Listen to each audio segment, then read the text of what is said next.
Bonjour à tous, bienvenue sur cette petite chaîne où je vous présente les outils de demain afin que nous puissions mieux appréhender notre futur. Aujourd'hui, nous nous intéressons à la fabrication additive métallique. Les objets qui nous entourent sont définis par leur utilisation et leur méthode de fabrication.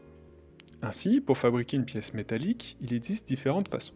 Ça peut être par enlèvement de matière, c'est-à-dire que des outils vont enlever des morceaux de matière afin d'obtenir la forme voulue, ou par déformation de matière, on parle ici du forgeage et de la tôlerie. On déforme un morceau de matière pour obtenir la pièce, mais on conserve la même quantité de matière. Cela pourrait être aussi par moulage, on va couler de la matière liquide dans un moule, c'est donc de la fonderie. Et la dernière façon est maintenant par ajout de matière. On va ajouter de la matière afin d'obtenir la forme voulue. Actuellement, c'est surtout connu pour le plastique. Avant de voir les différents procédés de fabrication additive métallique, je voudrais d'abord vous montrer son intérêt. Prenons l'exemple d'une hélice. Actuellement, pour fabriquer une hélice, nous avons deux possibilités. La première est de prendre un bloc de matière et de le tailler pour avoir la forme voulue. De ce fait, il y a une importante perte de matière première, même si celle-ci est recyclée. La deuxième est en formant les éléments qui constituent l'hélice, donc les pales et l'axe, puis de les souder. Cela peut causer des erreurs de positionnement ou de tenue dans le temps avec une soudure défectueuse. Le choix entre ces deux méthodes se fait en fonction de la forme et de la taille de l'hélice. La fabrication additive trouve dans ce cas tout son intérêt, car elle permet de produire n'importe quelle forme sans les inconvénients des autres procédés.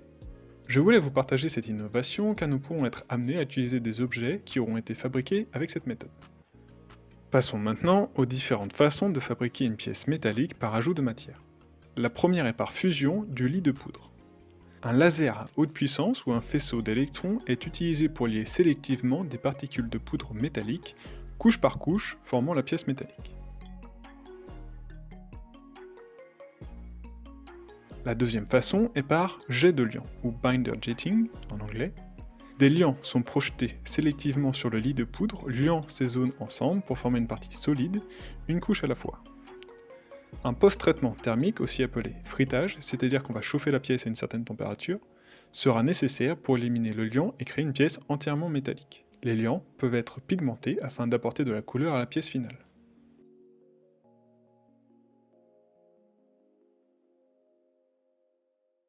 La troisième est la plus connue, car déjà fortement démocratisée pour le plastique, c'est par dépôt direct d'énergie.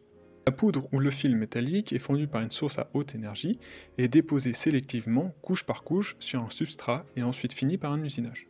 Une variante est par extrusion de métal.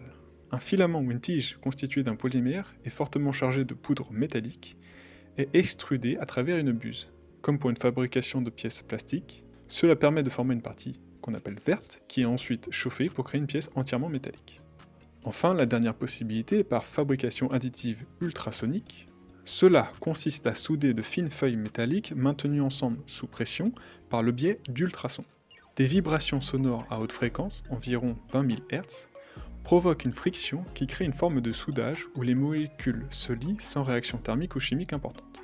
Cette liaison à l'état solide combine le laminage et l'énergie vibratoire, et ainsi répétée couche par couche jusqu'à l'obtention de la pièce finale. Au fur et à mesure, les feuilles métalliques sont formées à la forme de conception à l'aide d'un usinage.